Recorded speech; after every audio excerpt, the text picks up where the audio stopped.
Howdy, gang. Dolmenwood weekend continues. So stay tuned because I'm going to dive on into this huge volume of the campaign book for Dolmenwood right after this.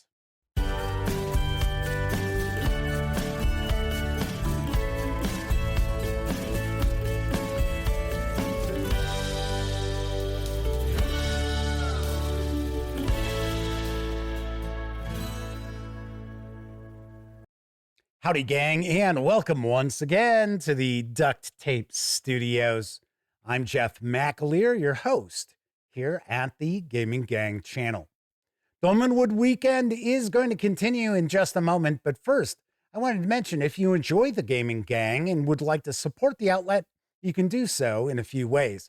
First, by utilizing our affiliate links to the One Bookshelf sites, such as DriveThruRPG. To do so, simply visit thegaminggang.com, click on one of our banners. That way, if you happen to make a purchase, I get a small portion of that sale. You can also make a one-time donation by way of PayPal or become a monthly member of our Patreon. And you'll find links in the show notes. Also in those show notes, you're going to find an invite link to our Discord server. It's absolutely free to sign up. So be sure to hang with the gang over on Discord. Today, I am going to dive on in and share a first look at the campaign book for Dolmenwood. This is from Necrotic, Gnome, and Exalted Funeral. This 464-page hardcover with PDF can be pre-ordered for an MSRP of $60.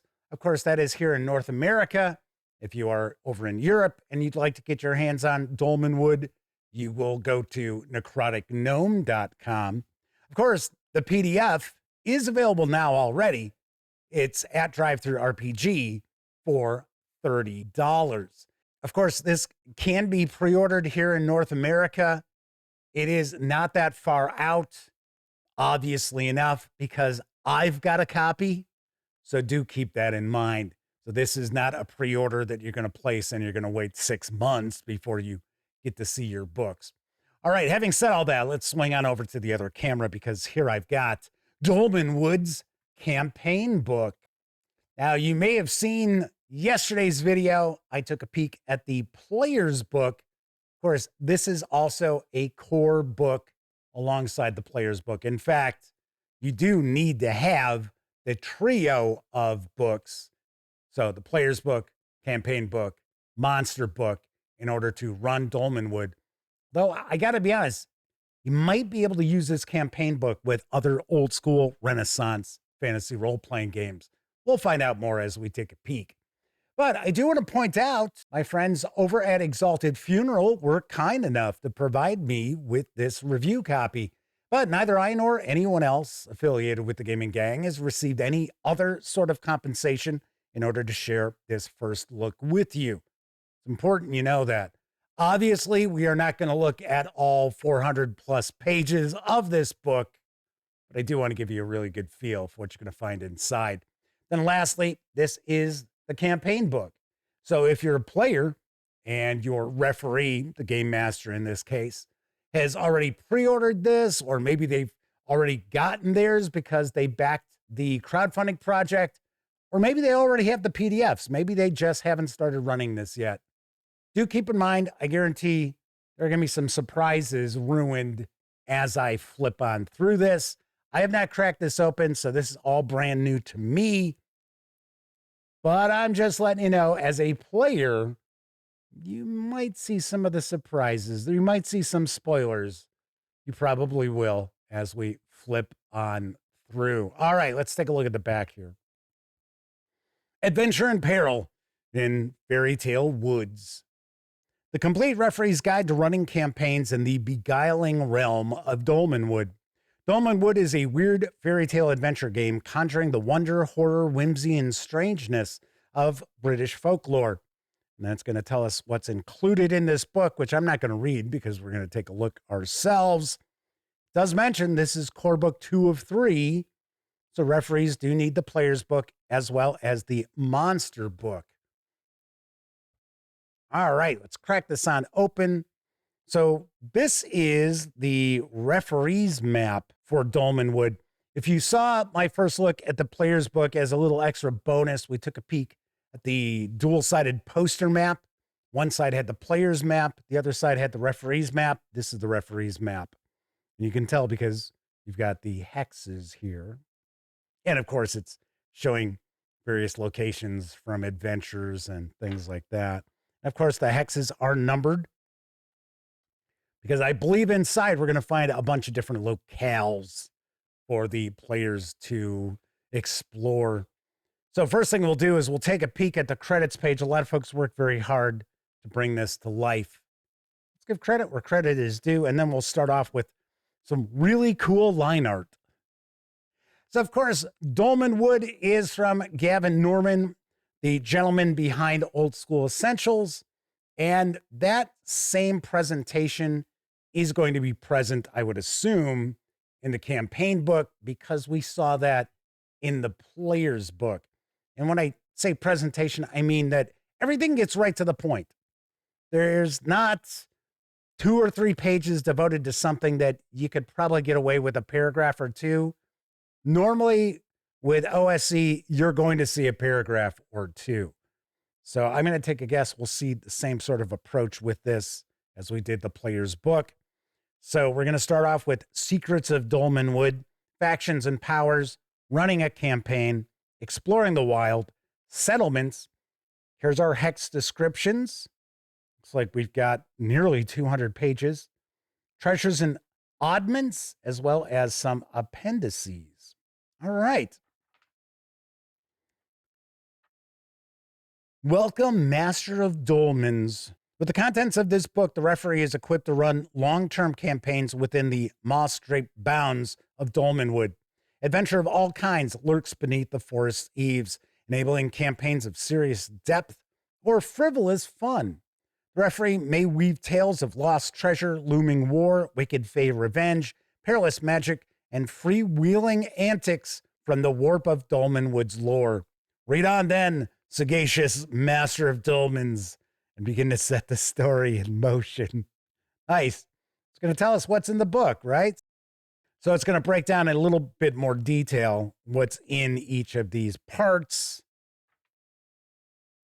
So we've got different regions, and it looks as if this is a little bit of a gazetteer because it's telling us a little bit about the regions as well as some important hexes. That's cool. Not a ton of page space devoted to that. Like I said, once again, this appears to have the same sort of approach as Old School Essentials, where it's like, well, let's just get to it. So here's a history. Looks like we've got a timeline here. Of course, I am going to be skipping pages. We're not looking at each and every one. Got some ley lines and standing stones, shrines, fairy locales. The native realm of fairies is adjacent to the mortal world, but veiled from those of mortal birth.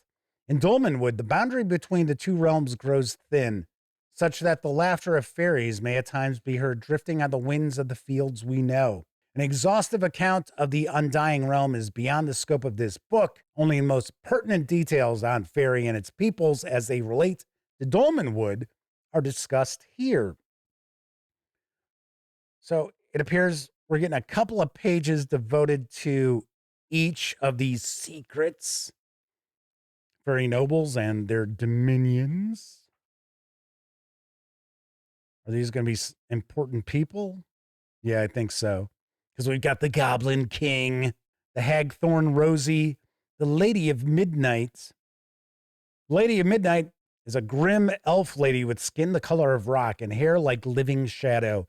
The Lady of Midnight rules the beleaguered fairy realm of Everborn. She's a cool-headed leader and a great poet who inspires her afflicted people to great valor. All right. And as you can see, as I flip on through, art style is, I don't want to say uneven, but it is varied. You can tell right here, now we're getting into more traditional kind of fantasy artwork. And prior to that, we had more line art, which is fine. I've got no issue with it. I'm just pointing that out. If you're curious about the production quality, really nice paper stock here. This is excellent paper stock. There is a little bit of a sheen to it, but very little. So as you can see, there's no glare coming off these pages from overhead, which we'll sometimes see in role-playing game books as we take a peek. This artwork's excellent. Excellent line art. Digging that. These are factions and powers. So as an example, we've got the Cold Prince, a fairy lord of ancient providence, among the mightiest and wickedest of all fairies. The Cold Prince is a tall, lithe, frost elf man with pale blue, horror-crusted skin, angular features, and wan eyes lined with shimmering red light. He dresses in kingly robes of snow-white fur with a ruff of blue feathers. In the centuries of his banishment from Dolmenwood, the Cold Prince's wrath has only waxed. His mind burns with an obsessive malice directed toward the mortals of Dolmenwood.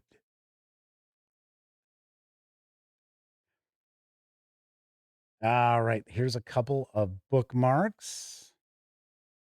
There we go. As I flipped through the player's book, I was really intrigued. Now, as I get into this campaign book, I can't wait to dive into this so I can share a review with you. Keep in mind, this book is just overflowing with content. Remember, it's 464 pages. So don't expect a review real quick. Tell you what, I will do my absolute best to have a review of all of the Dolmenwood releases before the new year. So we're still looking at factions and powers. Oh, here's the cover artwork, or a portion of the cover art. Factions and adventurers. The dealings that the major factions in Dolmenwood have with adventurers. Ah, the Pluralitine Church, witches, the Cold Prince once again, who he seems like he's one of the big bads. And it looks like we're getting into some major players there, because that NPC had a couple of pages at least devoted to her. Starting a campaign, customizing your tone, setting expectations, whimsy and horror. In the vein of traditional fairy tales, Dolmenwood combines whimsical and horrific elements. If one of these tones is not to the taste of the group, the referee should diminish its role. There you go. I am a big fan of dark fairy tale styles of adventures and campaigns. That's why when I talk about the 5e campaigns that were out there, I always tell people my favorite was The Wild Beyond the Witchlight.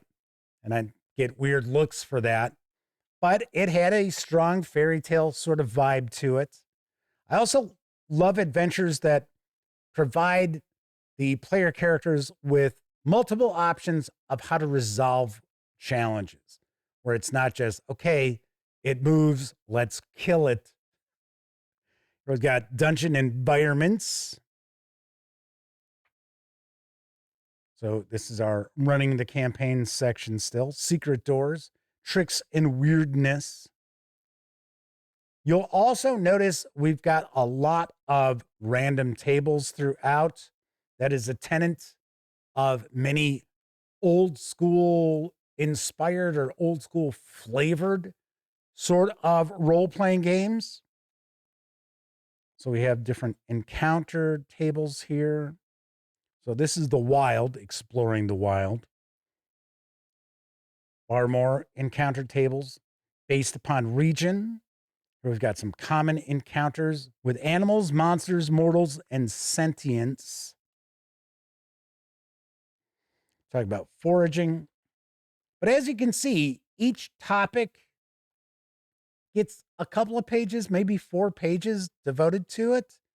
It's not as if we're seeing, 5 or 6 pages devoted to one particular thing. And I do like that because for the most part, my experience with Necrotic Gnome releases has been that they're just to the point. They are a lot easier to run at the game table for your game master or your referee than a role-playing adventure, which is 30 pages long, and the actual adventure itself is all 4 pages, and everything else is backstory and things that the reality is the game master does not need. So here we've got settlements, which I think we had some of the locations marked on the maps. We're going to get into detail about each. So this is Cobton on the Shiver. Yeah, I guess we are. Dreg and Shantywood Isle, a rough port town and fishing village founded amid the marshes and mists of the river Hamath's banks. Tall, wonky houses are clad with tarred wooden planks against the damp. The place is slumping inexorably into the bog in the river. You know, the funny thing is, I could just picture this. Dreg has a seedy reputation as a haunt for thieves, charlatans, and rascals of all stripes. And as you can see, it's kind of tilted. I don't know if you can see this, the way the houses are lined up, they're all kind of tilted over. I do dig how this is written. I would also say that there's probably some folks out there who are going to have to start busting out dictionaries for some of the vocabulary that's being used. Well, looks like we got a good amount of detail for each of these settlements. Yeah. Looks like we get 4 pages for each. So here we've got Odd. We'll take a little deeper dive into this. A huddle of thatched wooden huts intermingled with animal pens. The village is located in a glade around a grassy knoll on which stands a ramshackle church. So then it looks like kind of get a bit of information about who the main people are who live there, right? Fur and game hunters. Drifting into fairy. The village's name keeps changing. The random table for what the village's current name is. Talking about equipment availability, we get a keyed map, odd encounters, day and night. Then we get a breakdown of the keys. Wow, I'm telling you right now, we're not even halfway through this book. I can guarantee you there is years and years and years of adventuring in this volume. Let's move a little further on. Now we'll get into our hex description, which, remember, we've got almost 200 pages of these. So it's going to give us our format. So we've got our header, has the hex number, name, and some flavor text. Then we get geographical info, local area map, as well as features. And I think we're jumping right on in. All right. Yep. 0101. This is 0101 here, the Spectral Manse. Read wall. So some of these are only 1 page. I would take a guess probably the majority of these are 1 page. Maybe some of the more detailed or maybe more crucial areas might get a little more info. So here we've got Maidenhead Priory. So it's showing us, okay, here's the map X here and what's surrounding it. Dig that. So it has a priory, blanket of beetles, within the ruins, a defiled crypt. If you are familiar with hex crawl adventures or releases like Populated Hexes Monthly, then you're going to feel right at home with this. Garnick's Tower, the Craven Mounds.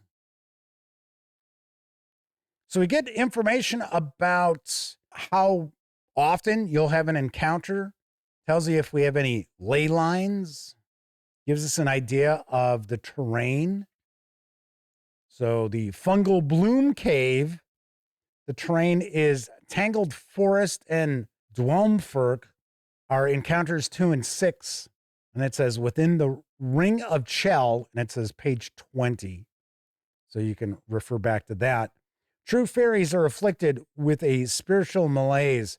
Teleportation and summoning are ineffectual. Magic of illusion or charm has a 2 in 6 chance of failure. All right.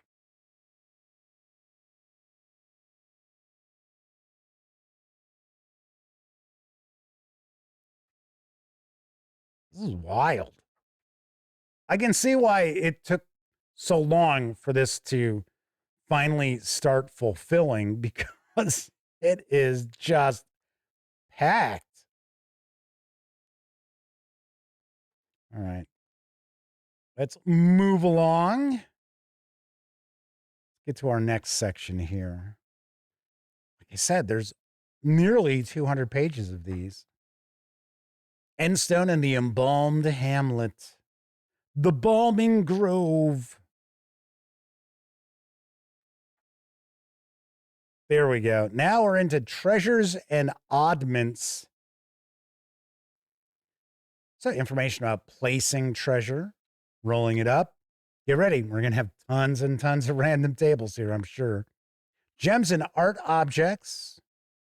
Magic items. Something that I've always loved about old school themed or old school inspired fantasy role-playing games, magic items tend to be quite interesting. Magic items tend to be far rarer in an old school styled fantasy role-playing game than, say, in Pathfinder or 5e or 5.5e Dungeons and Dragons. And they tend to a lot of times have personality to them, that they aren't just, oh, look, it is a +1 short sword, or this is a +1 medium shield. Usually have some pretty cool stuff. So here we got wondrous items. It's like, what do we have? About 20 of those. Enchanted oddments. Rare herbs. So a lot of different kinds of treasure here. And then we've got our appendices. I notice each part has a bit of kind of flavor text. There are quotations from fictional characters. So we get a short starter adventure. Nice. I love how Dolmenwood, at least without reading through these two books I've had an opportunity to take a peek at, really has utilized a lot of the old school essential DNA. Because the only thing that I thought kind of held old school essentials back a little bit, and I have reviewed the 3 main books, the classic rules tome, as well as the 2 volumes of advanced fantasy, and love them.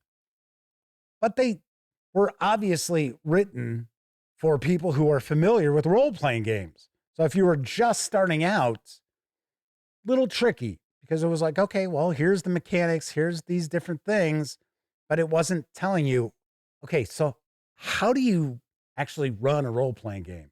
How do you play a role-playing game as a player? So, of course, that is being taken care of with Dolmenwood. So we've got different rumors. Oh, looks like we've got quite a few pages devoted to rumors. We have some new arcane spells. Here's our index. More credits. Oh, it's actually getting into like individual credits. That's cool, especially for the artists. I missed this in the player's book. I must have skipped past it when we were finishing up. Talks about inspiration. pronunciation guide, nice. And then kind of a quick reference for the referee here. Sweet. All right. That is a peek inside Dolmenwood's campaign book from Necrotic Gnome and Exalted Funeral. Once again, this volume is available for pre-order. In North America, you can get it from Exalted Funeral. In Europe, you would get it from Necrotic Gnome. Now, the 464-page hardcover with PDF can be pre-ordered for $60. And the PDF is available right now over at DriveThruRPG for $30. And of course, I will have a review of the campaign book. As I already mentioned, I am going to do my damnedest to have all of the Dolmenwood books reviewed before we move on into 2026. All right, that is it for this time out. If you like the video, by all means, please give it a quick thumbs up. Subscribe to the Gaming Gang channel if you haven't already. And if you do subscribe, don't forget, ring that bell, because it's supposed to not only let you know when I share videos such as this first look, it's also supposed to inform you when my live stream, the Gaming Gang Dispatch, airs Tuesday, Wednesday, and Thursday evenings right here on YouTube at 7 p.m. Central. Of course, when you're not watching videos on the Gaming Gang channel, be sure to visit gaminggang.com for the latest in tabletop gaming news, reviews, and a whole lot more you are not going to find here on YouTube. You know the drill. Get your geek on at thegaminggang.com. Once again, I'm Jeff McAleer. Thank you very much for watching. Until I see you next time, I certainly hope all of you get to enjoy plenty of great gaming with your gang.